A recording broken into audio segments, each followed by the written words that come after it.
Amados irmãos e irmãs, hoje também a igreja celebra a festa dos protomártires de Roma, que são, logo após a festa de São Pedro, logo se apresenta no dia 30, o dia dos protomártires. São aquelas pessoas que morreram, os primeiros cristãos que morreram com a perseguição, principalmente de Nero, quando mandou incendiar Roma. E aquele povo deu a vida, aquele povo deu sangue, para que o Evangelho chegasse até nós nos dias de hoje. Então, eu diria que hoje é um dia também muito forte, uma multidão de santos hoje rezando conosco. Quantos cristãos não morreram no início do Evangelho, para que a fé chegasse até nós? E por que foi que eles deram a vida?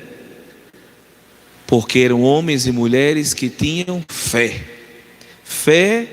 no Cristo ressuscitado. O Evangelho de hoje vai justamente isso, nos pedir que nós sejamos homens e mulheres de fé. Hoje é o Evangelho que fala da tempestade acalmada. Grande, bem famoso esse Evangelho, e belo, um dos maiores. Digamos, entre os apóstolos, mesmo aqueles primeiros discípulos que estavam bem próximos do Cristo, eu imagino que ali naquela hora, se tinha alguma dúvida, deveria deixar de existir, que Jesus já era o Messias, que Jesus era o prometido, que Jesus era Deus. Logo no início do Evangelho de Mateus, esse grande milagre, Jesus que vence as forças da natureza. Vence as forças da natureza. Nós costumamos dizer que várias ações, digamos que somos perdoados, mas a natureza não perdoa nunca. Tem um ditadozinho nesse sentido, que a natureza não perdoa nunca, ou seja, ela é muito forte. Quem pode com a natureza?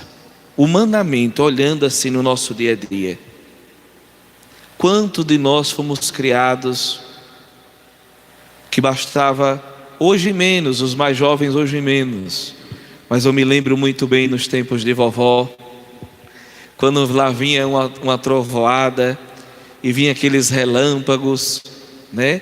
Aí vovó cobria a casa todinha, os espelhos, onde tinha espelho cobria, e desligava a geladeira. Claro, desligar a geladeira é uma sabedoria popular, pode ter uma descarga elétrica, né? Mas cobria-se. Então, porque no fundo paiava o medo de uma trovoada, né? E uma série, quando vem uma ventania diferente, a gente fica com medo. Foi a natureza.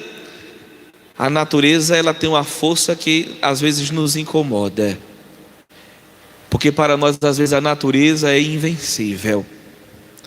Mas Jesus vem dizer neste Evangelho que a força dele é maior do que a força da natureza.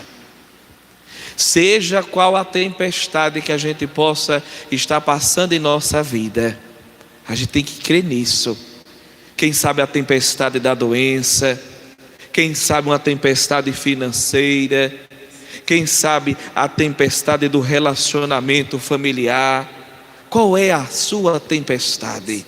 Todos nós, pequenos ou muitos, pequena ou menor, hora ou outra na vida, passamos por tempestades, mas nós não devemos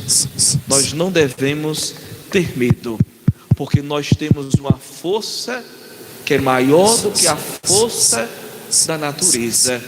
É a força de Deus. É a força de Deus. E aí onde está? O que é que pode colocar a nossa fé, Padre, a perigo? O medo. E isso sim pode deixar a nossa fé a perigo. Olha os apóstolos aqui. E olhe que Jesus, na hora que repreende-os, Jesus vai dizer: por que tendes tanto medo, homens fracos na fé? Então, existe um medo ruim que nos paralisa. E o Senhor, neste Evangelho, vem nos dizer mais uma vez, uma das frases que mais Jesus utilizou no seu Evangelho: não tenhais medo, coragem, eu venci o mundo, não tenhais medo. Pode perceber lá nos Evangelhos. E ele dizia isso por quê? Olhando para este Evangelho de hoje, é porque sem o medo a nossa fé é maior. Então a gente precisa de pedir esta graça, a graça de confiar em Deus, que quando a gente confia em Deus, não devemos temer os homens. Quando o nosso temor a Deus é grande, no bom sentido da palavra, no sentido de confiança, porque temor a Deus é confiar, é se abandonar nas mãos de Deus. Temo a Deus para não temer os homens. Temo a Deus para não temer os homens. Então, amados irmãos e irmãs, tenhamos isso muito concreto no coração. Nós temos um Deus que tudo pode, até sobre as forças da natureza. Louvado seja nosso Senhor Jesus Cristo. Para sempre seja louvado nossa Mãe Maria Santíssima.